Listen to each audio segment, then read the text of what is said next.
mengandung 4 tahun. Orang tanya di mana ambil dalil? Dalil aku tok guru aku, dia kata. Tok guru aku dalil dia. Mak dia mengandung 4 tahun, nampak? Dalam perut dah hafal Quran dah. Itu dia. Mak dia baca Quran, dia ikut. Nampak? Telinga berfungsi 6 bulan. Keluar perut macam tu kita azan sebab telinga berfungsi, yang lain tak, ya. Mata tak nampak ni, mata 3 bulan baru nampak, ya. Dia nampak mak pak dia. Dalam 3 bulan ni dia nampak mak pak dia. Bapak dia nampak bertanduk. Mak dia hitam macam Arab. Ni rahsia ya ni lah. Tu dia.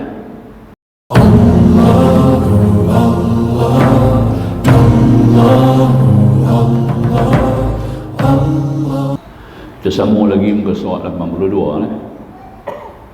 Yakni pada di bawah. Kaifa yatasawwaru an yahjubahu syai'un wa huwa alladhi zahara li kulli syai'. Betapakah tergambar dalam hati dan akal bahwa Allah Subhanahu wa taala ditutupi oleh sesuatu, padahal dia terang dan jelas bagi tiap-tiap sesuatu. Ini yang keempat daripada barisan kalam hikmah ni disusun kaifa yang keempat. Bertanya, kita kena tanya pada diri kita ni, ya. Kalam hikmah ni merujuk kepada pertanyaan kepada diri kita sendiri. Betapakah tergambar dalam hati dan akal? Hati nurani, akal budi. Itu dua benda. Hati nurani, akal budi. Ya, bahawa Allah Subhanahu wa taala ditutupi oleh sesuatu. Tak nampak. Menyebabkan ramai yang kufur kepada Allah, yang tidak beriman kepada Allah. Kalau nampak pun secara zan, hanya satu persangkaan yang berat. Allah ada, Tuhan ada, hanya sekadar itu tidak membadai. Padahal dia terang dan jelas. Allah itu adalah terang. Macam sembahyang zuhur, dipanggil sembahyang zuhur, disebut sebagai salat zuhur, ya. Kerana pertama sembahyang yang difardukan kepada Nabi, yang turun Jibril setelah Rasulullah kembali daripada Mi'raj. Nabi sampai subuh, Nabi tak sembahyang subuh lagi. Belum ada tata cara sembahyang subuh seperti yang kita buat sekarang. Jadi Rasulullah hanya melaksanakan 2 rakaat pagi, 2 rakaat petang, mengikut syariat Nabi Allah Ibrahim AS.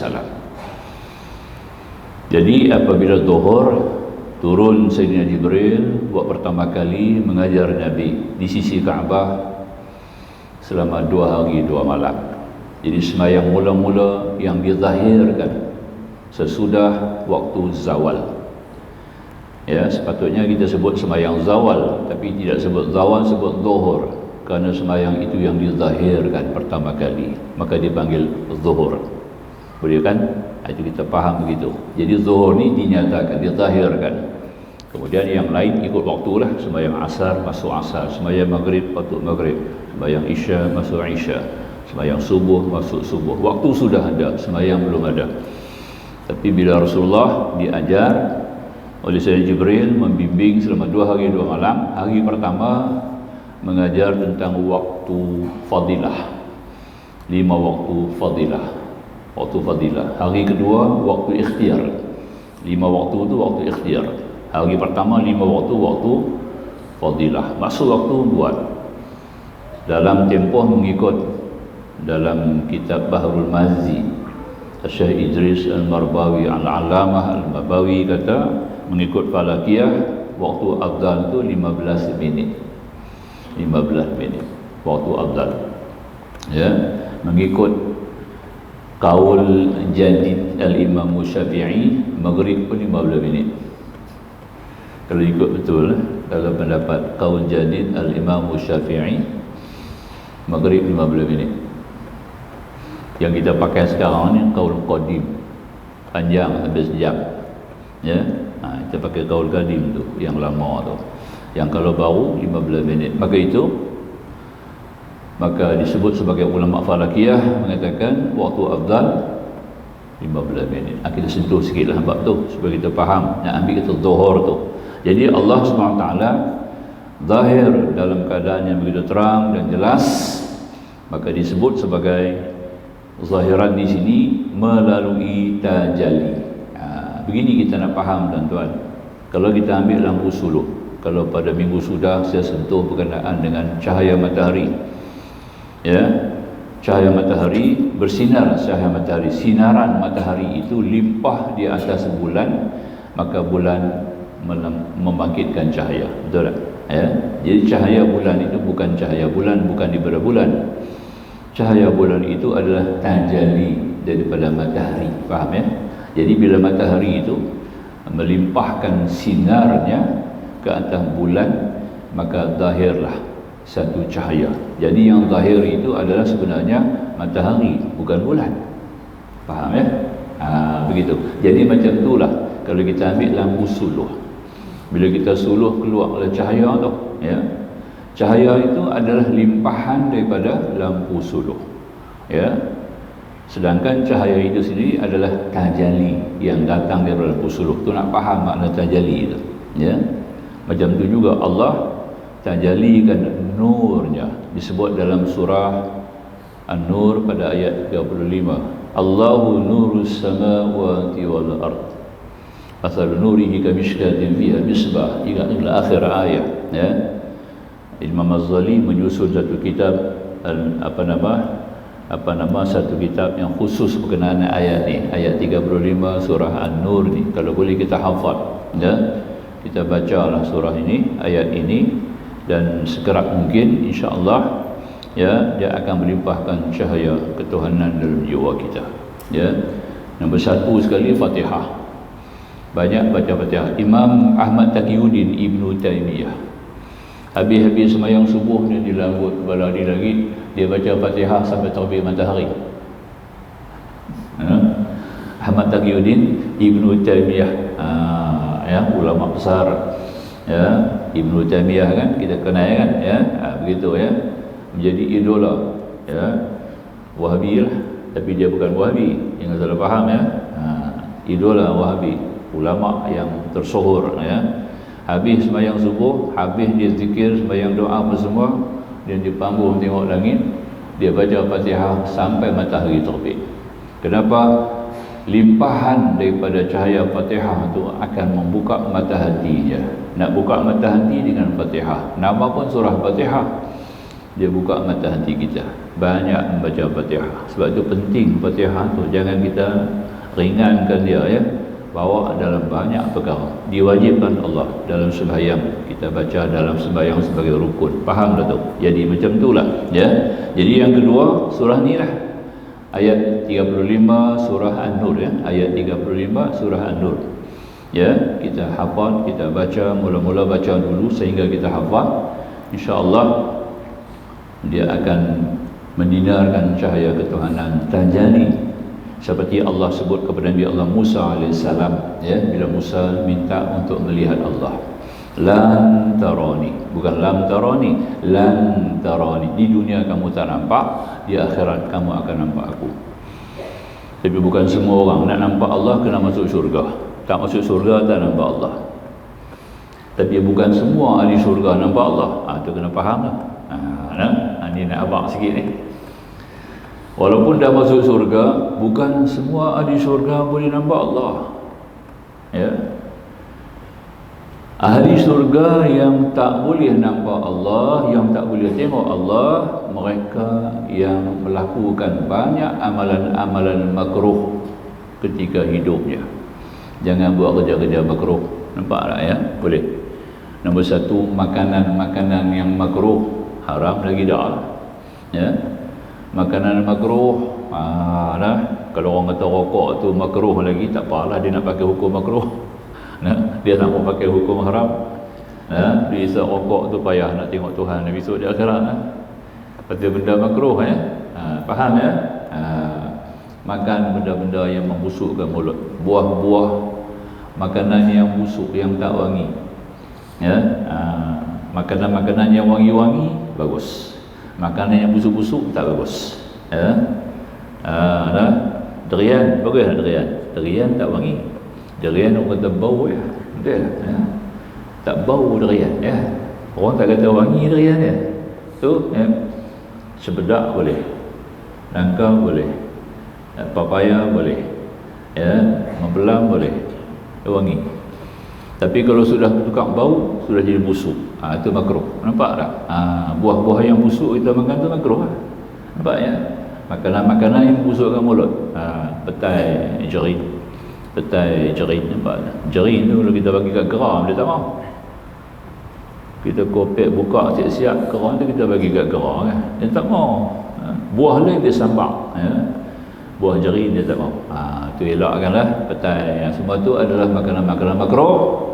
Bila kita amalkan dia sebagai satu tabiat, sekali-sekala tak apalah. Tabiat ya.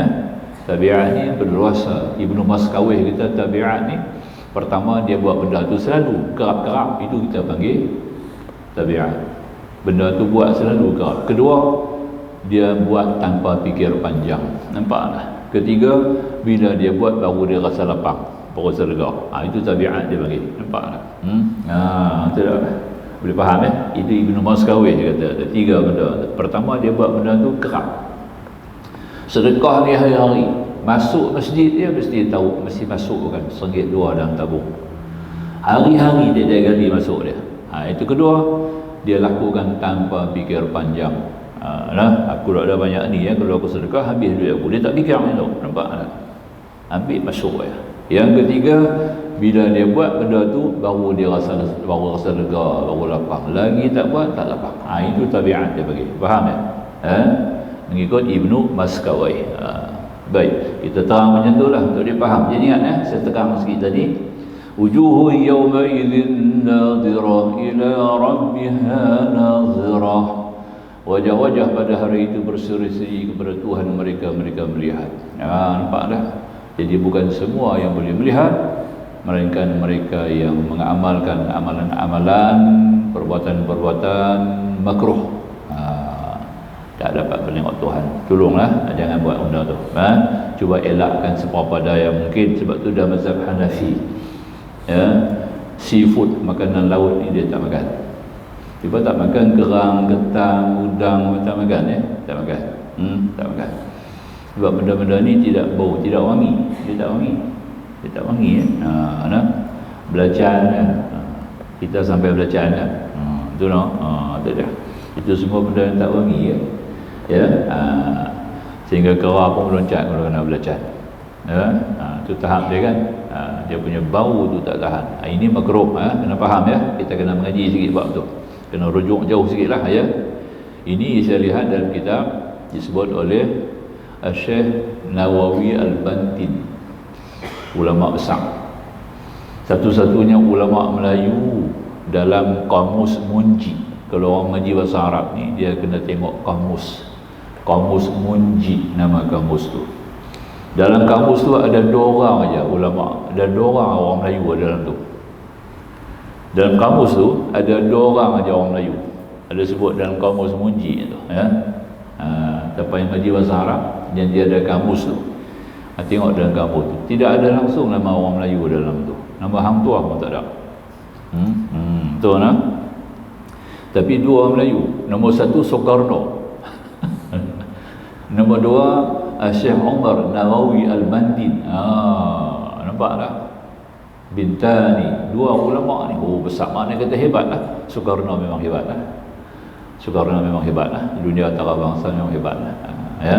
Sehingga menjadi teman qarib kepada Malik Faisal.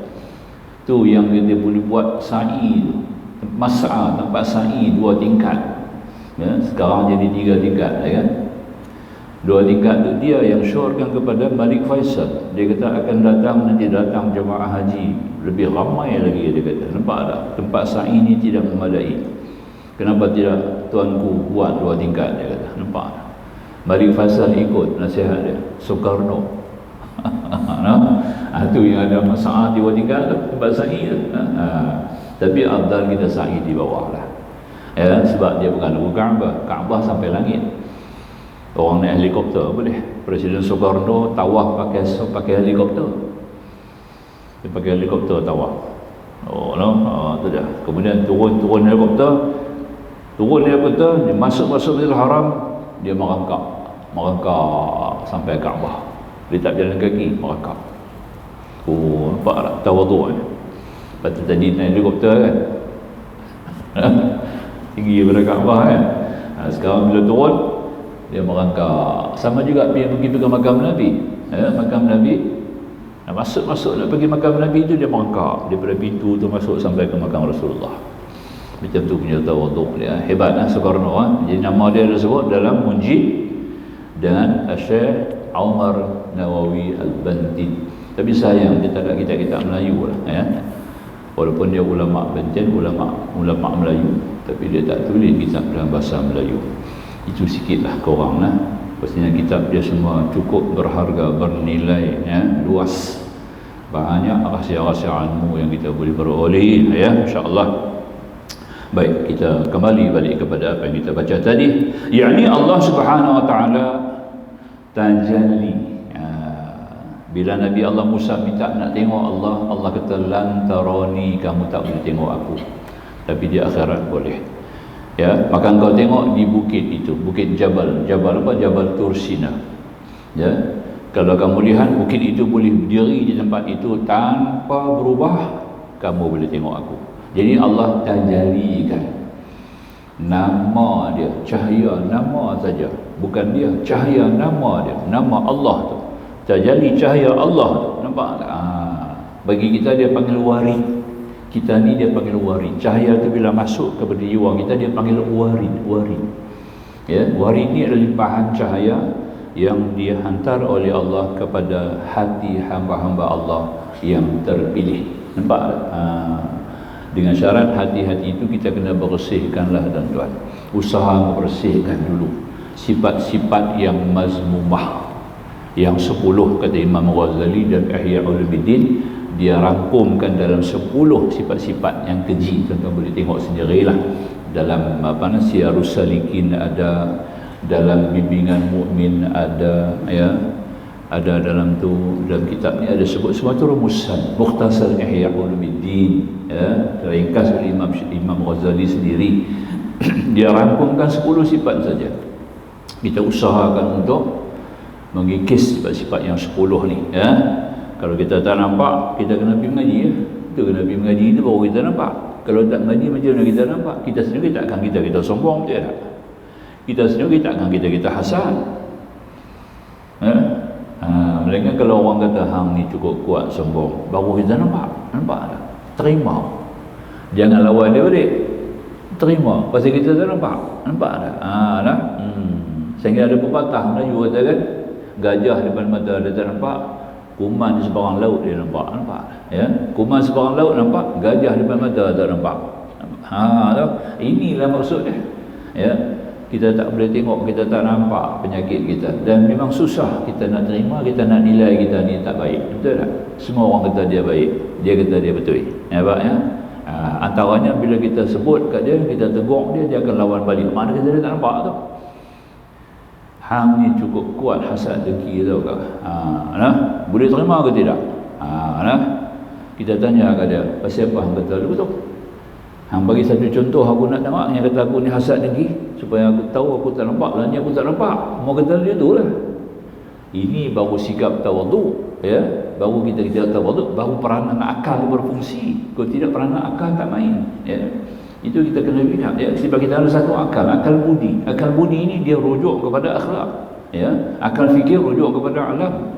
Akal rizi memikir kepada pengolahan, mencipta jadi. Itu akal mengikut Syekh mengikut Syekh Badi'uz Zaman, ya, Sa'id Nursi radhiyallahu ta'ala anhu. Baik, kita faham begitu. Baik, sambung lagi. Jadi makanya tajalli, bila Allah tajallikan cahaya nama Allah di Bukit Tursina tu, hancur bukit tu. Musa tu ada di sebelah, bukit tu di sebelah, jadi dia hancur, musnah, jadi debu. Nampak tak? Tapi debu tu dalam telapak tangan Sayyidina Jibril, ya. Jabal tu Sinai yang hancur debu tu dalam tapak tangan dia ya. Dia tak pergi mana lah. Jadi makna kata bukit begitu kuat. Lau anzalna hadzal Qur'ana 'ala jabalin la ra'aitahu khashi'an mutasaddian min khasyatillah. Kan Tuhan sebut. Sekiranya itu tamsil, ayat tamsil, perumpamaan. Kiranya kami turunkan Al-Quran di atas gunung, kamu akan gunung itu takut pecah berselerak. Nampak tak? Kerana takut kepada Allah. Tapi gunung tak ada akal, gunung tidak ada roh macam kita. Kalau gunung tu begitu punya kuat, dia ada akal, ada roh, nampak, tentu dia akan pecah. Ini tamsil, misalan kamu, kepala kamu bukan kuat mana pun, nampak tak? Lebih pada gunung, kami bagi akal, kami bagi fikir. Kalau kamu tak boleh fikir sendiri, maknanya lebih teruk daripada gunung lah. Itu impang perumpamaan, kita nak faham ayat ni. Jadi maka tu yang diambil kira tajalli ini limpahan nur cahaya Allah ke jiwa orang-orang beriman. Dengan limpahan cahaya ini kita akan nampak kejelasan zahirnya Allah di alam maya pada ini. Jadi apa yang wujud yang kita lihat sekarang ini adalah wajhullah. Wajah Allah tu umpama cahaya yang keluar daripada torchlight. Bila kita buka lampu suluh, dia buka cahaya yang keluar. Maknanya datang daripada lampu suluh, sebenarnya cahaya itu adalah lampu suluh, bukan cahaya. Nampak tak? Kerana dia keluar daripada lampu suluh. Yang hakikinya adalah lampu suluh, bukan cahaya. Jadi cahaya itulah wajah torchlight, wajah lampu suluh. Faham tak? Begitulah Allah, sifat kudratnya, sifat iradat, ilmu dan hayatnya. Limpahan daripada sifat ini, terjadi daripada empat sifat ini, tahir alam maya pada ini. Alam maya pada ini sebenarnya pada hakikatnya tidak wujud, hanya wujud secara majazi, secara limpahan yang kita lihat daripada mata kasar kita, daripada secara lahiriah. Secara hakikinya dia adalah daripada Allah, dan dia adalah Allah yang benar-benar mawjud. Nampak tak? Dia faham Bila faham begitu dah bagus baik, kita sentuh lagi baik. Bagi orang yang telah begitu dekat kepada Allah, maka apa saja yang ia lihat, maka ia melihat Allah. Oleh kerana itu ia sujud kepada Allah dan ia menyucikan Allah dengan bertasbih kepadanya. Itulah penting kata ulama, la tusihul ibadah illa bima'rifatil ma'bud. Tidak sah itu ibadat melainkan kamu kenal siapa yang kamu sujud. Sebab tu ilmu ni penting tuan-tuan. Kalau kita tidak ada ilmu ini, kita tak tahu siapa yang kita sembah. Tidak ada retilah sembahan kita itu kosong, nul, tidak memberikan apa-apa faedah kepada kita, tidak ada apa-apa hubungan kita dengan Tuhan. Itu yang kita tadi ini, kata musannif, ditanyai kepada Syekh Nawawi Al-Bantin juga, apa itu salat, katanya. Salat hubungan kamu dengan Allah. Nampak? Jadi kamu kena kenal Allah dulu. Kita nak menghubungi seseorang, kita kena kenal dia. Kalau kita tak kenal, macam mana kita nak hubung? Tentu tak? Ini persoalan yang kita kena faham. Jadi makanya tajalli di sini artinya kita dapat melihat seluruh wajah Allah itu mengalir wujud dalam alam maya pada ini. Bukan alam pada hakikinya, yang hakikatnya adalah Allah Subhanahu Wa Taala. Bahkan dipanggil Allah sebagai wujud nafsiyah, sifat nafsiyah. Kerana semua dia nafsiyah ni, kerana semua dia. Apa juga yang kita lihat, apa juga yang kita pandang, boleh kita khayal, boleh kita lihat, boleh kita lukis, boleh kita gambarkan, dia adalah wajhullah, wajah Allah. Wajah Allah artinya limpahan daripada sifat-sifat Allah, yang sifat ma'ani yang kita ngaji pada sifat 20 tu. Itulah dia punya perpanjangan ekoran yang kita ngaji sifat 20 tu. Bukan takat tu saja, kalau orang tak faham susahlah. Ini orang-orang Wahabi marah kat kita, dia kata orang mengaji sifat 20 ni tak betul. Sebab dalam tauhid sifat 20 ni tak ada uluhiyah, yang ada cuma rububiyah. Nampak tak? Tidak ada uluhiyah, dia kata. Sebab kita mengajar dalam sifat 20 itu mengajar sifat ya, mengenal Tuhan saja. Ya. Ya, memang syahadah itu kita mengucap asyhadu an la ilaha illallah wa asyhadu anna muhammadar rasulullah tu. Memang dia syahadah persaksian kewujudan Allah, ketuhanan Allah, kewujudan Allah, ketuhanan Allah, kerasulan Nabi Muhammad sallallahu alaihi wasallam. Maka itu tidak ada uluhiyah, tapi dalam kerasulan itu Muhammad Rasulullah itulah di situ yang ada uluhiyah. Apa dia? Ibadat salat, maka itu datang salat, yang kedua puasa, yang ketiga zakat, yang keempat yang haji, yang kelima. Faham tak tu? Jadi uluhiyah kita adalah daripada apa yang dilimpahkan daripada syariat bagi kita besar Nabi sallallahu alaihi wasallam. Dia Nabi sebagai pembawa risalah, rasul daripada Allah Subhanahu wa taala. Dalam risalah rasul tu ada uluhiyah. Itu kita mengaji sebab 20 macam tu. Jadi Wahabi ya, mereka tak mengaji sampai dulu tu. Jadi kita lihat begitu jauh. Sebab itu kita tidak perlu. Kita hanya penting pertama tauhidul wujud, kedua tauhidul sifat, ketiga tauhidul afal. Cukup. Ini untuk mengisi seluruh kehendak dan tuntutan rahsia dan hikmah syahadah kita. Asyhadu an la ilaha illallah wa anna muhammadar rasulullah. Kita tahu ya, la sebagai kalimah nafiyun, nafi. Apa yang kita nafi? Ya. Apa yang kita nafi? Segala bentuk kekurangan. Nampak tak? Sebarang bentuk perbandingan, sebarang bentuk penyembahan kita nafikan hanya ada pada Allah. Itu artinya lah. Yang ilaha itu adalah makhluk. Seluruh makhluk ini, alam langit bumi ini masuk dalam ilaha. Itu dia panggil, dia tanya kalimah yang dinafikan. Nafi manfi, dia panggil manfi. Jadi manfi ini di situlah menyebut bahawa ilaha itu mungkin macam-macam ilaha ya. Jadi dalam kenyataan yang kita faham sebagai yang lain daripada Allah ni, dia ada 3 ya. Yang pertama kita sebut sebagai Taghut. Ini Taghut ni lain daripada Allah.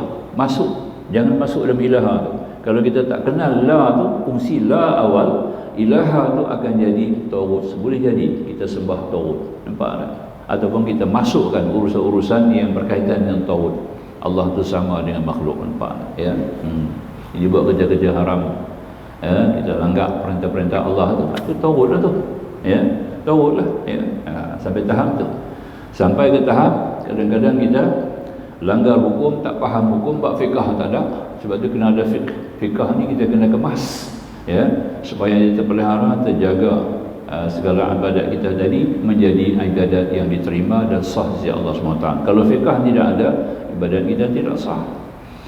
Walaupun kita ada tauhid, nampak tak ya, tak boleh. Itu kenyataan syariat. Itu kita perlu Nabi itu. Sebab tu kita kena ada beriman Rasulullah wa asyhadu anna Muhammad Rasulullah, pasti wajib. Sehingga ulama meletakkan dalam kitab Faridah, Syekh Hamad Al-Fatani, kitab Faridatul Faraid, kitab nipih kecil ya. Banyak mengaji di Mekah, orang-orang ulama, orang-orang petani cukup favorite dengan kitab ni, kitab apa nama? Faridah ya, Faridatul Faraid, kitab nipih aja kecil.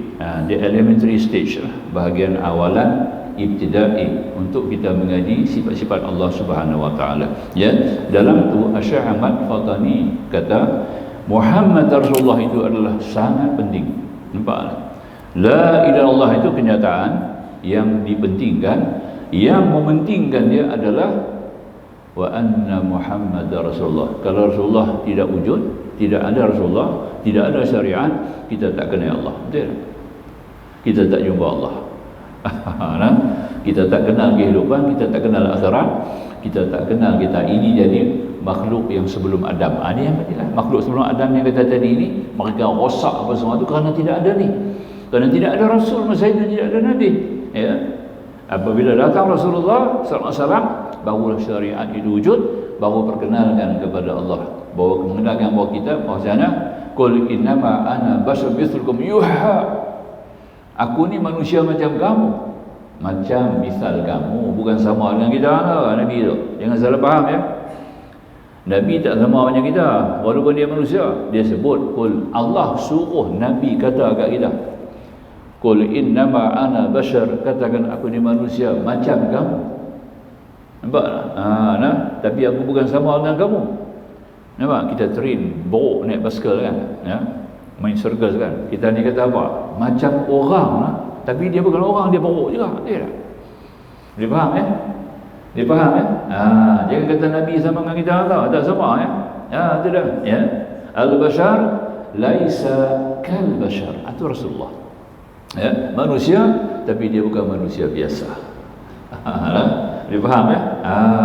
Kerana maka itu dia boleh digandingkan nama dengan nama Allah Subhanahu wa taala. Nampak tak? Ya. Yuha, diwahykan kepada aku. Itu perbezaannya, maknanya aku rasul, tak sama dengan kamu, ya.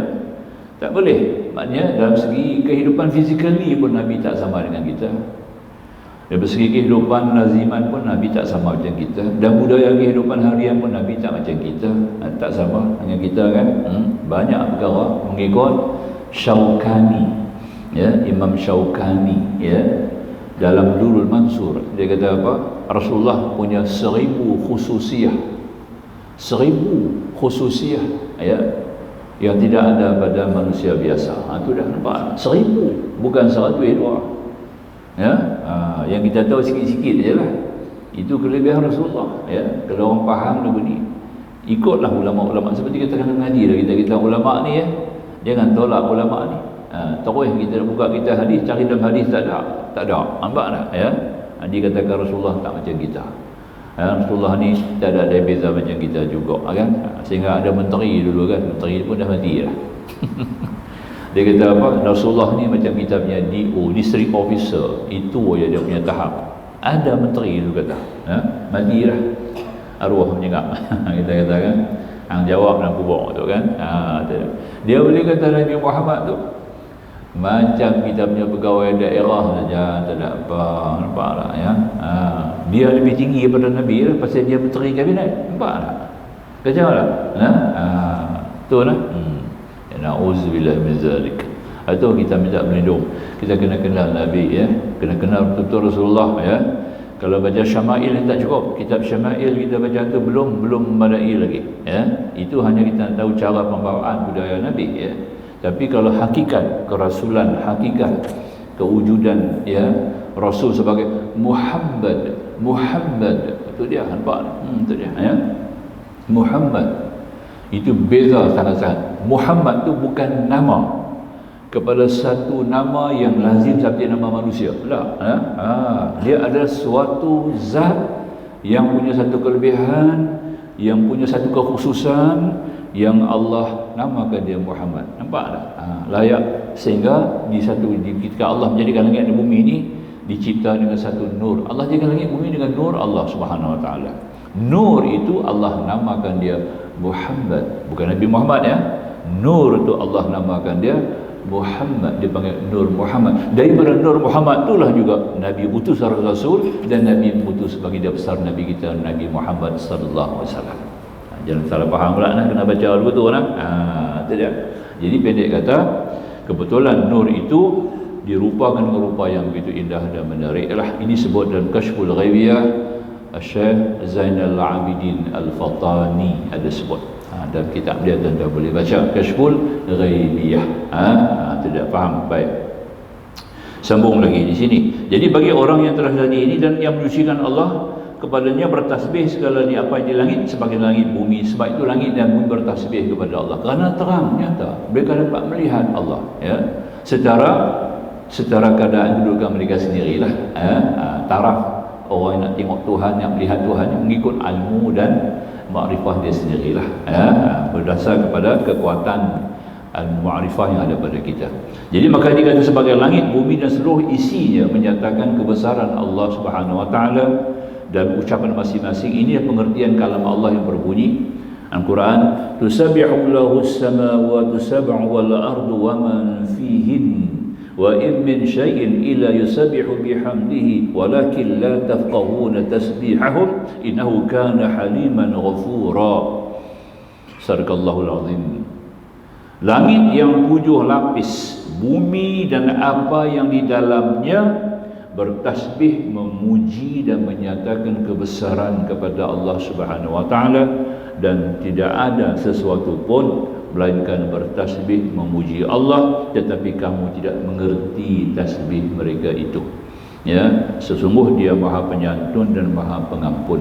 Ya, di kalangan binatang-binatang ini tidak ada binatang yang mencarut, tak ada. Ya, hatta babi dia pun tak mencarut. Nampak tak? Ya, tak ada. Semua makhluk Allah bertasbih kepada Allah, tapi gaya cara tasbih itu cara yang bukan kita boleh fikir, yang boleh kita bayang. Ya, yang kita tak boleh tahu, kata Allah, memang kita tak tahu cara mereka bertasbih. Kaedah tasbih ini tak sama, sehingga disebut lagi kenyataan bahawa binatang-binatang ni bila dia nak mati, dia akan terhenti, tak boleh tasbih. Bila terhenti tak boleh tasbih, mati. Anjing tu dia nak mati kan, bila nak mati tu dia tak boleh tasbih lah, dia tidak mampu bertasbih. Itulah, bila tak mampu tasbih tu dia akan mati lah. Itu kaedah dia yang Tuhan sebut. Maknanya lazim seluruh makhluk langit dan bumi yusabbihu lahu ma fis samawati wal ard wa huwal azizul hakim. Dia bertasbih kepada Allah, apa yang di langit maupun di bumi, semuanya Allah adalah Maha Perkasa lagi Maha Bijaksana. Ya, itu kenyataan disebut oleh Al-Quran sendiri, maka disebut di sinilah. Jadi pendeknya, kenapa mereka bertasbih kepada Allah? Karena mereka dapat melihat dengan jelas Tuhan berikan mereka satu kekuatan yang istimewa, bukan ma'rifah ya. Yang kata ma'rifah pula ya. Satu kekuatan jiwa yang kuat kepada mereka. Dia ada jiwa ni, ada jiwa, dia pun ada nafsu ya. Jadi mereka dapat melihat kenyataan-kenyataan kewujudan Allah SWT kerana mereka ditakbir langsung oleh Allah. Mana manusia takbir mereka? Ya, kita belah lembu kambing dia pun begitu, kita hanya belah bagi makan je lah. Ya, kaedah makan kita bagi pun kalau tak kena dia tak makan juga. Ya, binatang-binatang yang macam mana, yang makan daging, binatang yang tak makan daging, kita nak faham yang halal-halal tu binatang yang tak makan daging, itu semua halal.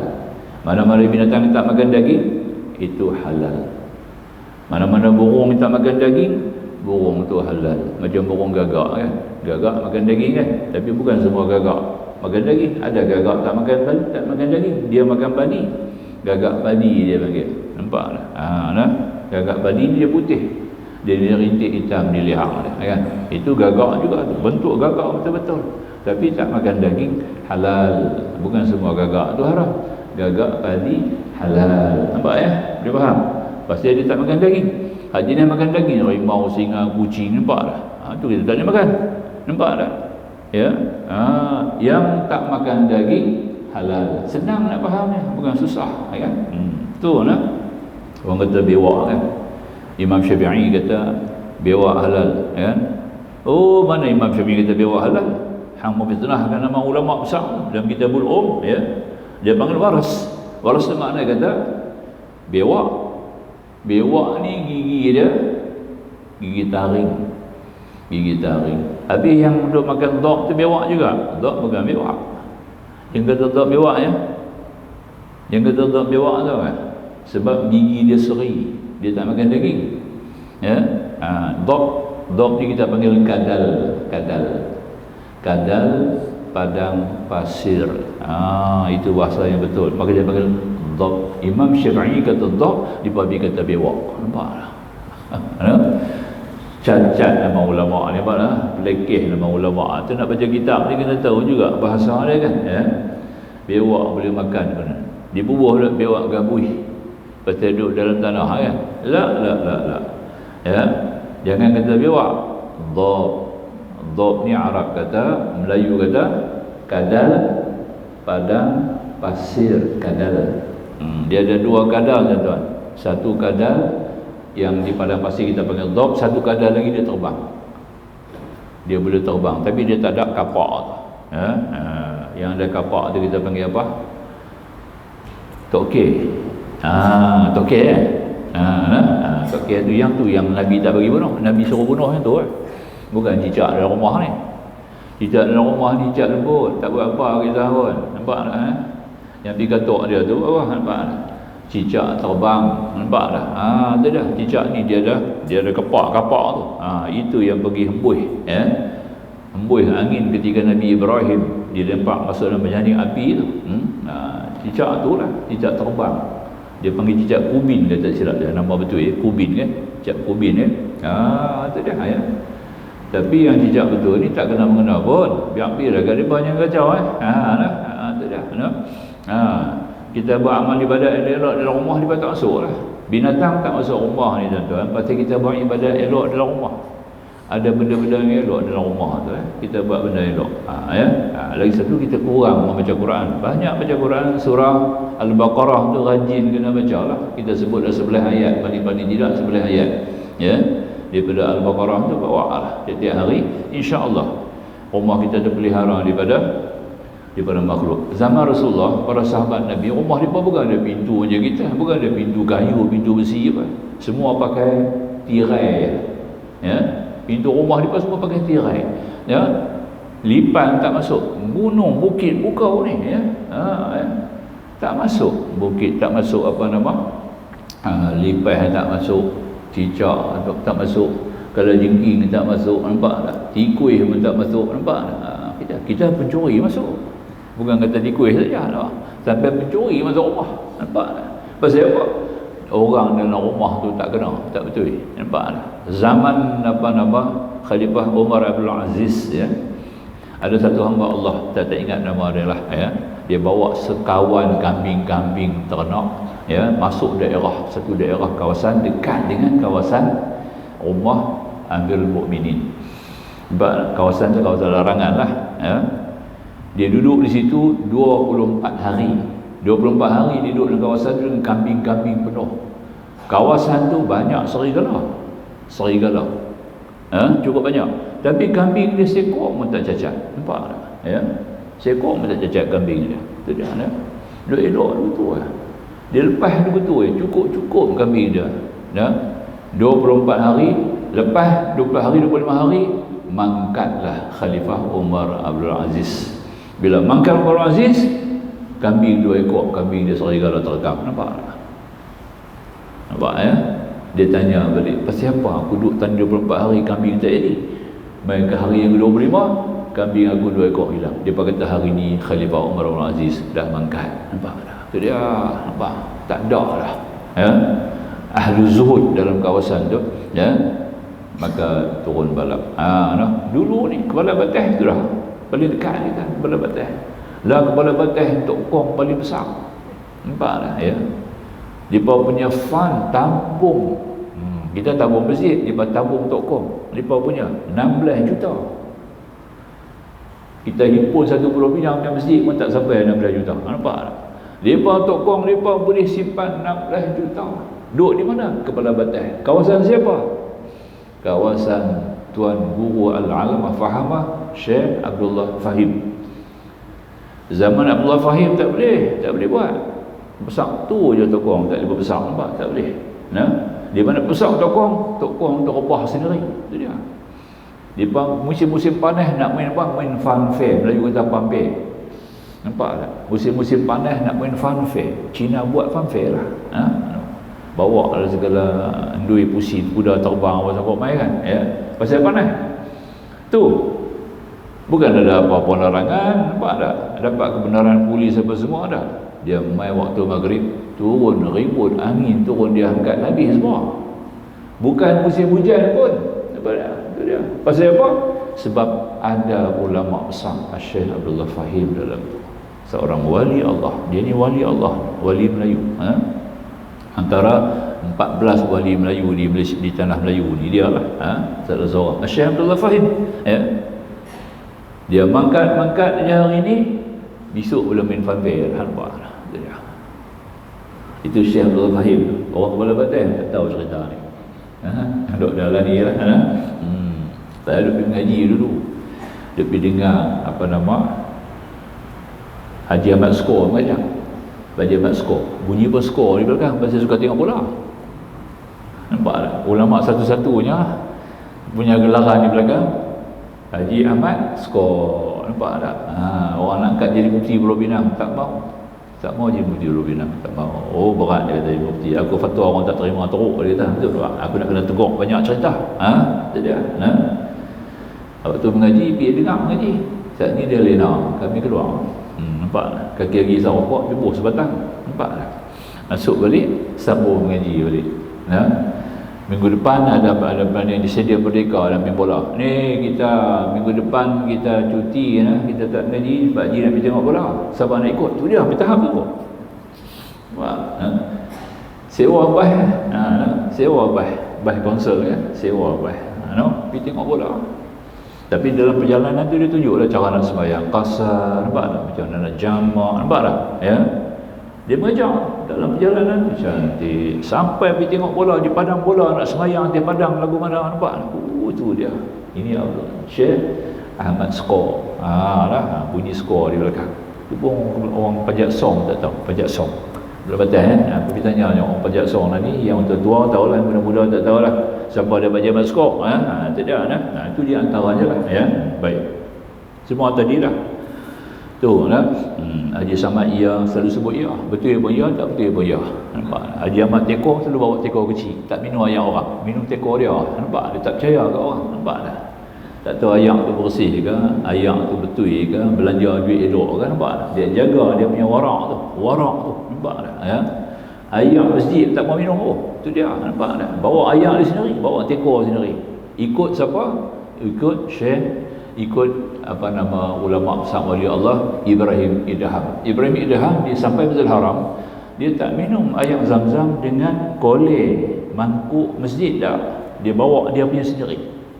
Dia bawa mangkuk dia sendiri, dia bawa teko dia sendiri, dia pergi cedok air Zam-Zam, dia minum. Orang tanya siapa tuan tak guna air? Dia kata aku pun tak tahu ni pemerintah ni betul ke tak betul. Nampak tak? Tu dia, nampak tak? Tu zaman dia tu.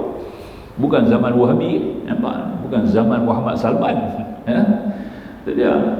Punya teliti, warak sungguh. Bawa bekas dia sendiri, tak mau guna bekas masjid. Nampak tak? Tu tahap dia. Begitu punya warak dia kuat sekali ya. Baik kita faham macam tu. Sambung lagi. Jadi makanya kata musannif, walhasil segala sesuatu dalam alam ini mengenal Allah menurut ukuran ilmunya, nampak, terhadap Allah dan alam maya pada ini. Itu yang masuk dalam kalam kita yang keempat punya, dalam susun empat lah. Kemudian kita masuk yang kelima. Yang kelima dia kata, kaifa yatasawwaru an yahjubahu syai'un wa huwa adh-dhahiru qabla wujudi kulli syai'. Cantik. Betapakah tergambar dalam akal dan hati lagi. Ingatlah, akal, nurani, hati, akal, budi, hati, nurani. Itu dua faham ya. Bukan hati sanubari. Tak mau hati sanubari tak mau. Hati sanubari itu ketui daging ya. Mudghah ya. Dia nak dalam tu. Yang pagi tadi dalam hati itu dia ada satu tahap yang disebut sebagai lub nama dia. Pertama dia panggil kasrun. Kedua dia panggil sadrun. Ketiga dia panggil fuadun. Keempat dia panggil qalbun. Kelima dia panggil lubbun. Itu hati itu. Kita mengaji bab hati dalam Nur Hadam bab tasawuf. Di bawah pertama dia panggil apa? Dia panggil kasrun, rangka. Dia duduk dalam satu rangka. Nampak tak? Itu orang panggil apa? Jiwa raga. Dia macam raga. Kan? Dia orang Melayu panggil jiwa raga kan? Sebab dia duduk dalam raga. Rusuk tu macam raga kan? Dia dah. Dia pegang dulu. Itu dia panggil pertama, dia panggil kasrun. Orang Arab kata mahligai. Dalam mahligai itu dia ada sadrun, dada. Bukan dada ni yang buka besar ni. Nampak tak ya? Yang kata dada tu tempat persada dia, di mana dia duduk. Nampak tak? Itu dia panggil sadrun. Yang ketiga dia panggil fuadun. Dia adalah tempat sasaran untuk kita faham. Nampak? Wa ja'ala lakum as-sam'a wal absara wal afidah. Afidah fuadun. Yang keempat baru panggil qalbun. Nampak tak? Dia datang daripada alam tinggi. Qalbun. Qalbun tu pula yang kelima dia panggil lubbun. Lubbun ni satu ruang rahsia. Di situlah adanya nama Allah. Kena masuk nama Allah di situ. Kita kena usaha masukkan nama Allah di situ. Nampak tak? Supaya dekat nama Allah, maka itu jadilah dia sebagai rumah Allah. Bukan Kaabah tu. Nampak tak? Qalbul mu'min Baitullah, Nabi kata.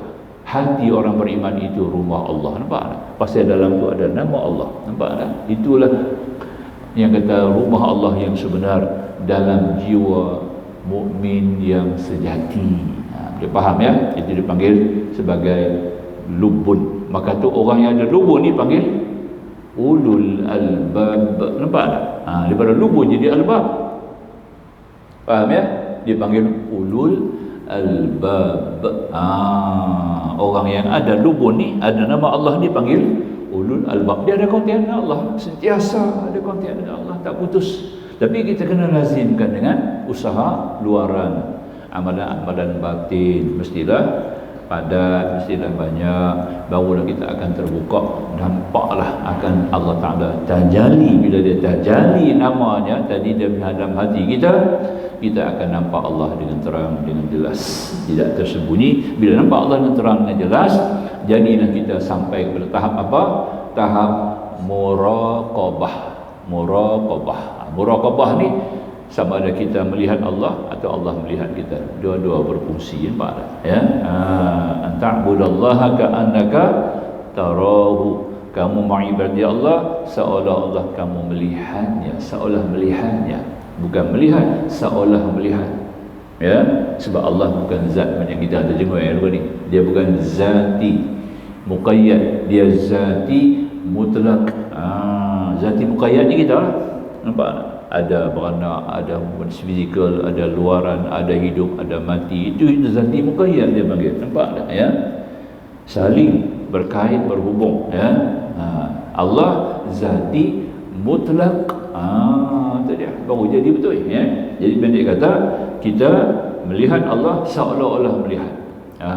Tengok rumah macam nampak orang dalam rumah. Tu lah. Nak tengok orang dalam rumah tak ada, tengok rumah pun jadilah. Nampak tak? Betul. Inilah orang pergi buat haji, buat umrah ni, inilah dia kemuncaknya. Sampai di sinilah. Sebab tu ilmu ni penting.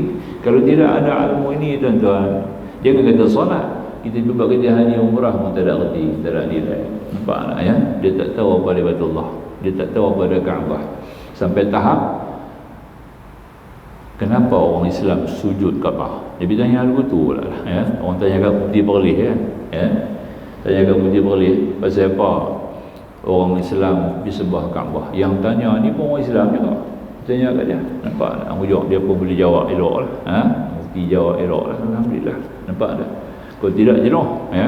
Saya sendiri hadapi jemaah haji sendiri, package.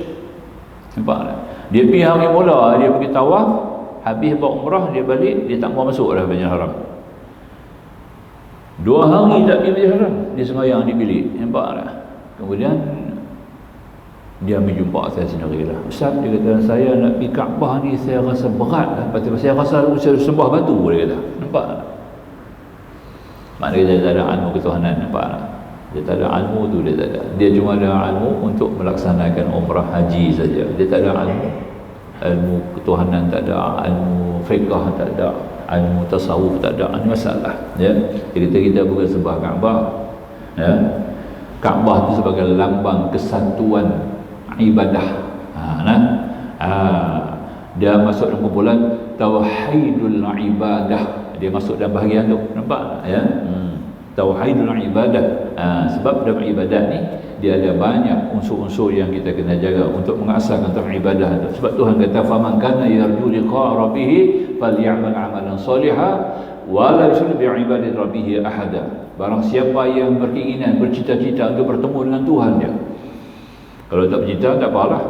Tuhan tak kata siapa nak jumpa, siapa yang bercita-cita nak jumpa. Memang nak jumpa ramai tak mau jumpa. Nampak pasal apa? Takut mati. Nampak tak? Jangan ramai takut mati. Yang takut mati tak mau jumpa Tuhan lah. Itu je lah, bukan?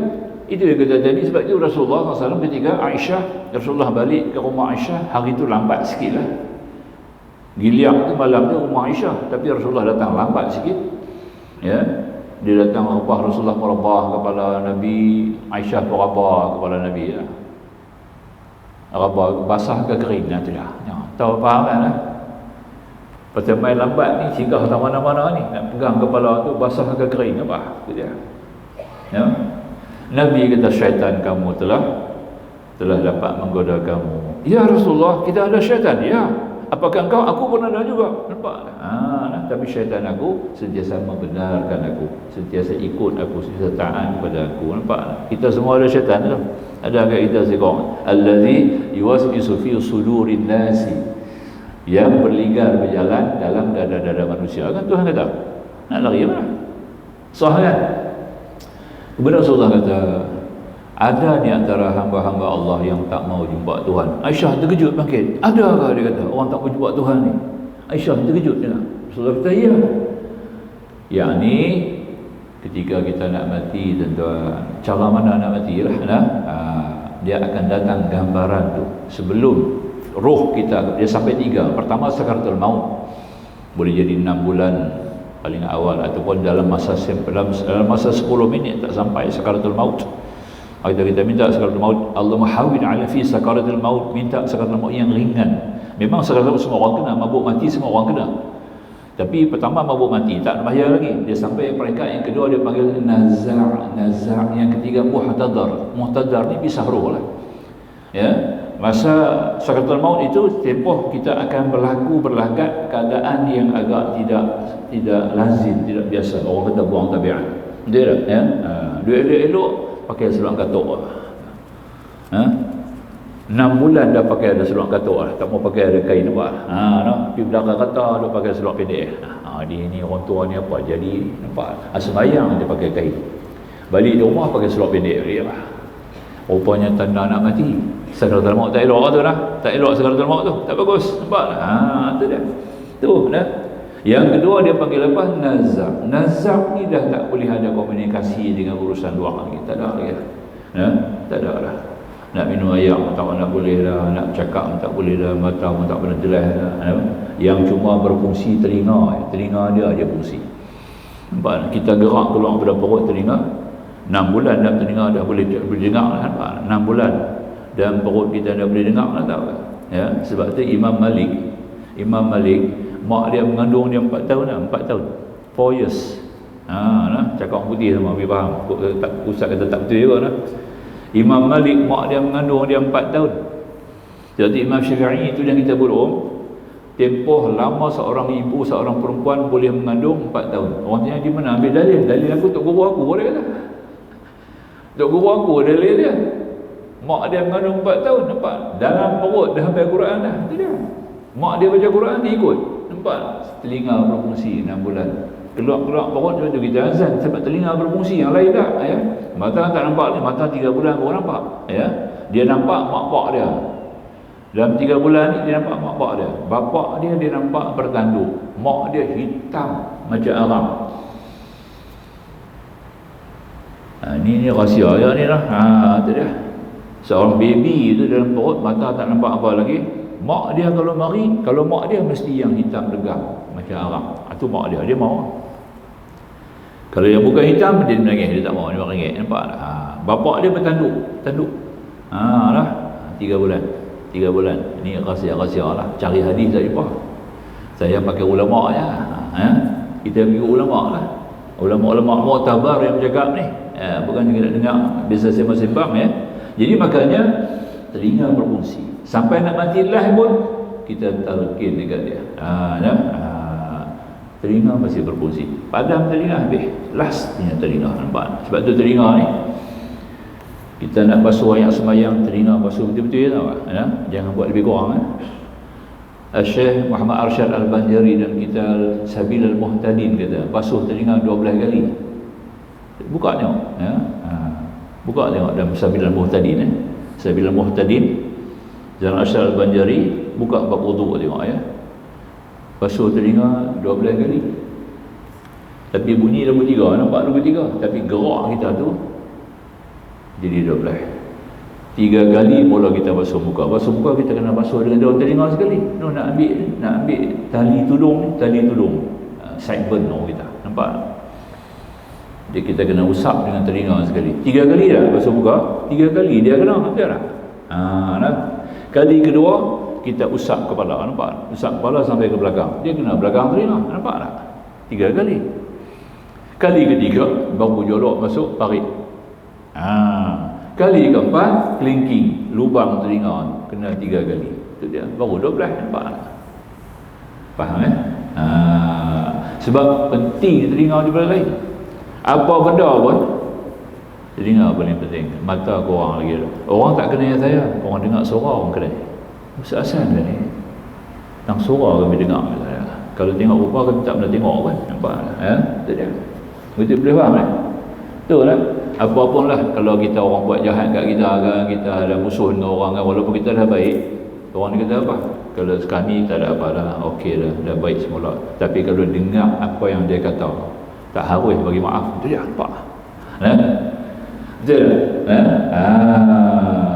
Betul tak? Betul tak?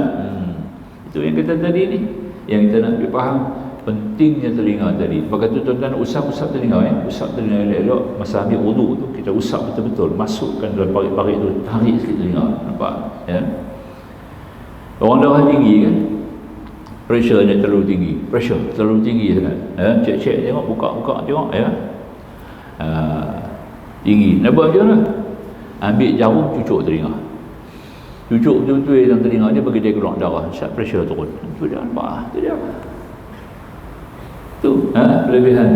Tuan tak ada telinga juga tu. Dia pegang habis telinga. Apa? Kita pun paling marah pasal telinga lah. Nak merah dengan telinga lah. Itu dia.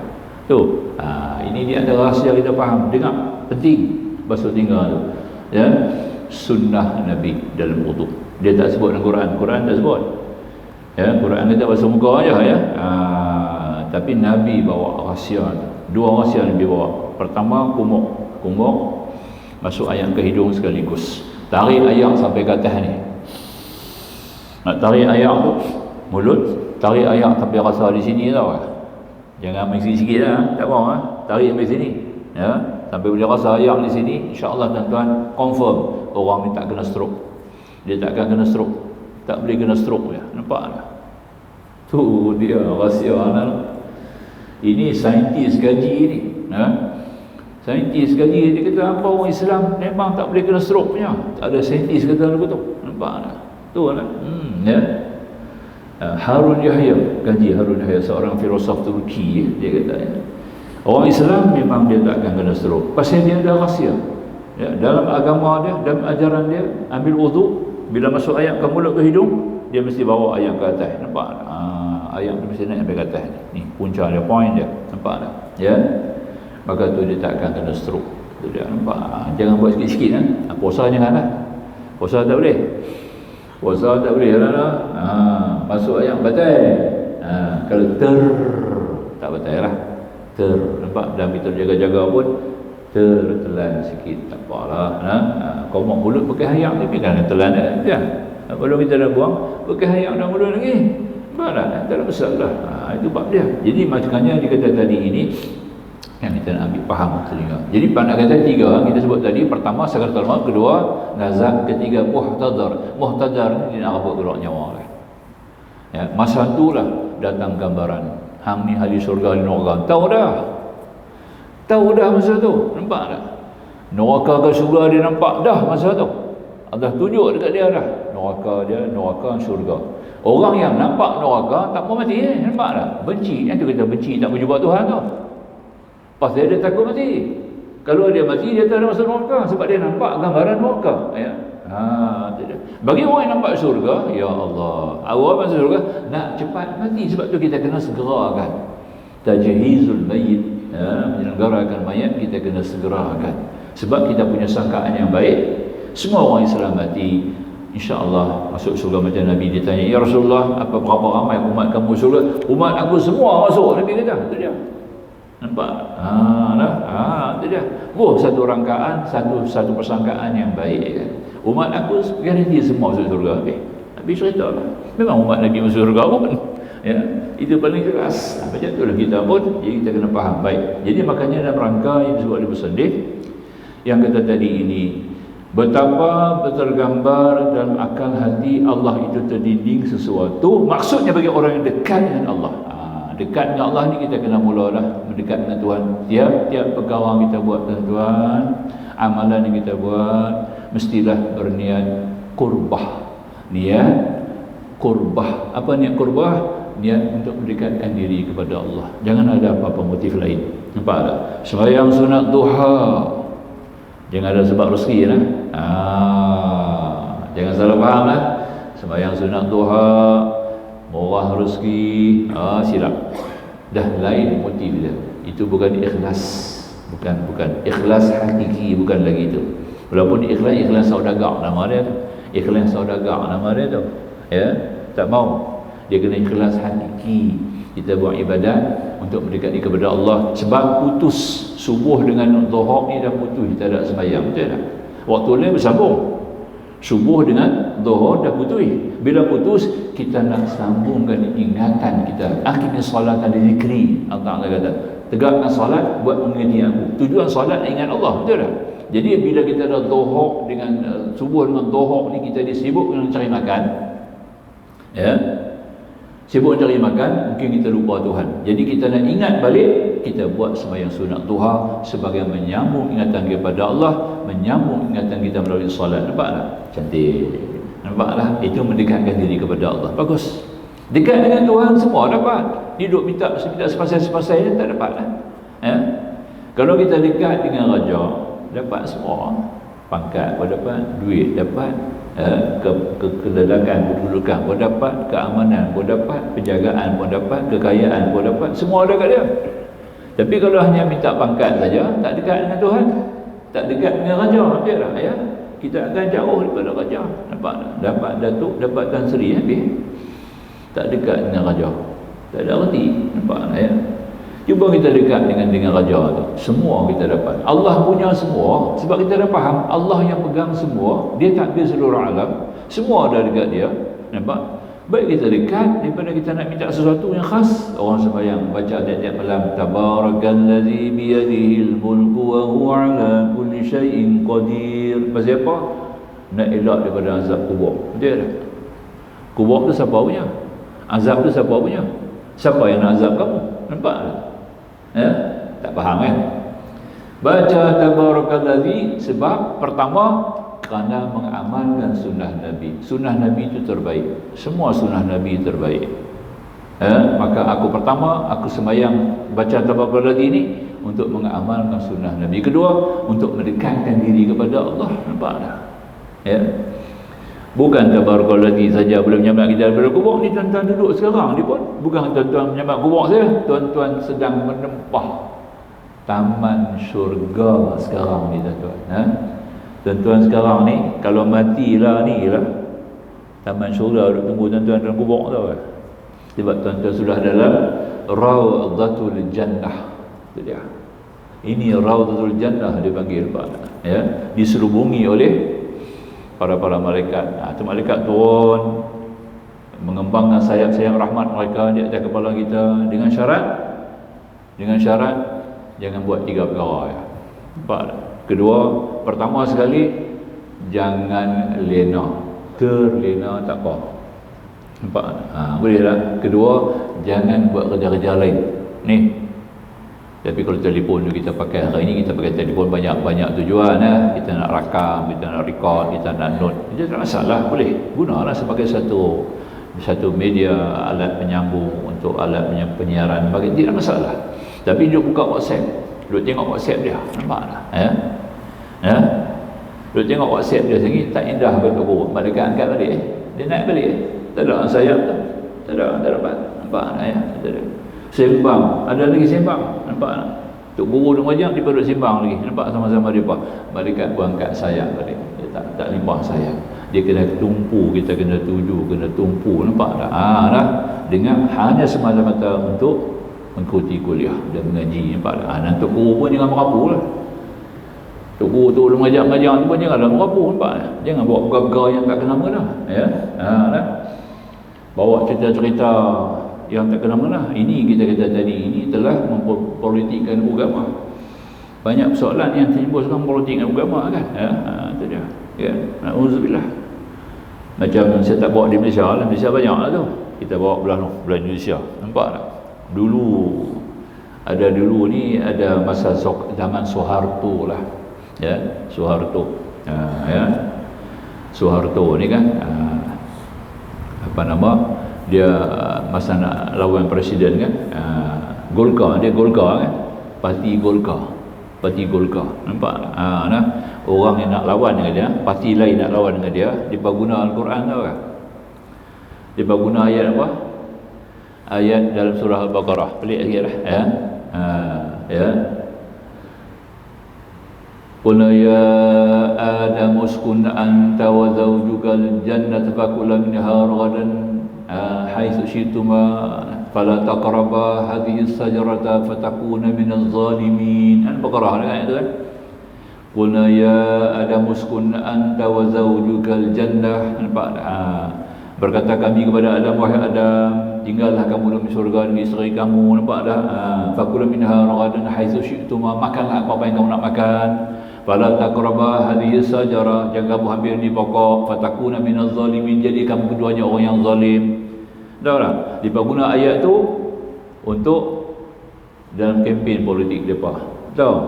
Maknanya jangan hampir di pokok. Pokok tu berkata pokok beringin.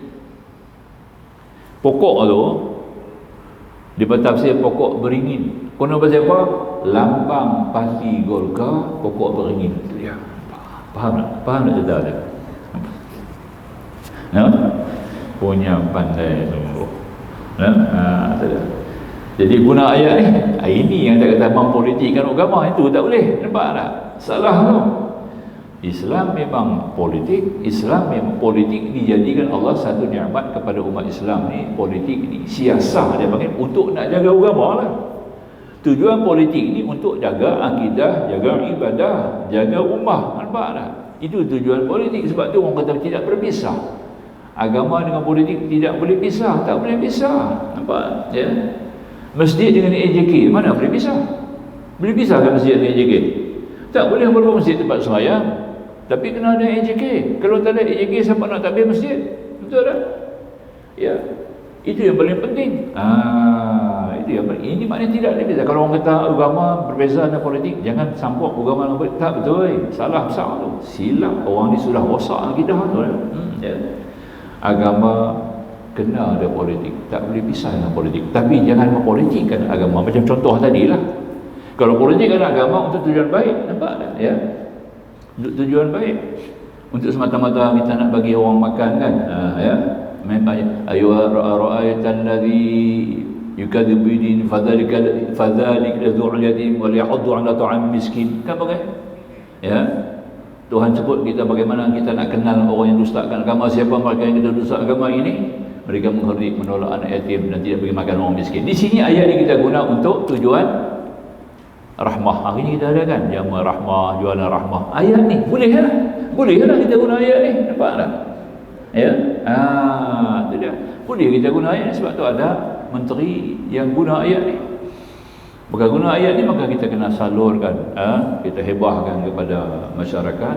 Supaya orang menjaga ni jual lah murah-murah supaya dapat jualan rahmah. Nampak? Itu ada jualan rahmah, budaya rahmah yang keluar hari ni.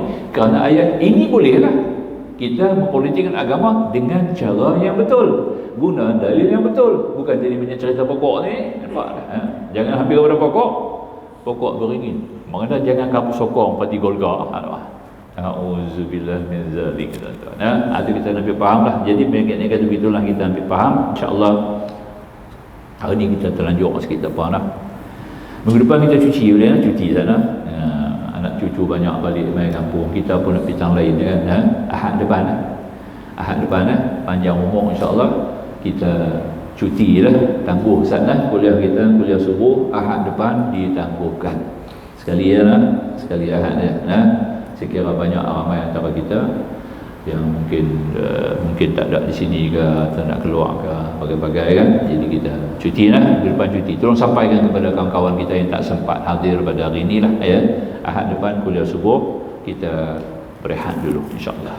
Aku qauli hadza astaghfirullahalazim li wa lakum. Akhirul kalam wallahu subhanahu wa ta'ala alam. Bismillahirrahmanirrahim. Alhamdulillahirabbil alamin wassalatu wassalamu ala rasulih nabiyil karim sayyidina Muhammadil amin wa alihi wa sahbihi ajma'in. ففحمنا سليمان وقولا آتينا حكما علما وسخرنا مع داود الجبال سبحن وطير كنا فاعلين يا حي يا قيوم يا رب إبراهيم ويا رب هارون وموسى ورب داود وسليمان ورب نبينا محمد صلى الله عليه وسلم اللهم ارزقنا الفهم والعلم والسخر والعنكم ونور قلوبنا بنور هدايتك كما نورت الأرض بشمسك أبدا أبدا ربنا آتنا في الدنيا حسنة وفي الآخرة حسنة وقنا عذاب النار اللهم فرق الفرقان ومنزل القرآن بالحكمة والبيان بارك اللهم لنا في شهر رمضان بارك اللهم لنا في شهر رمضان بارك اللهم لنا في شهر رمضان والحمد لله بالعالمين والسلام عليكم ورحمة الله وبركاته.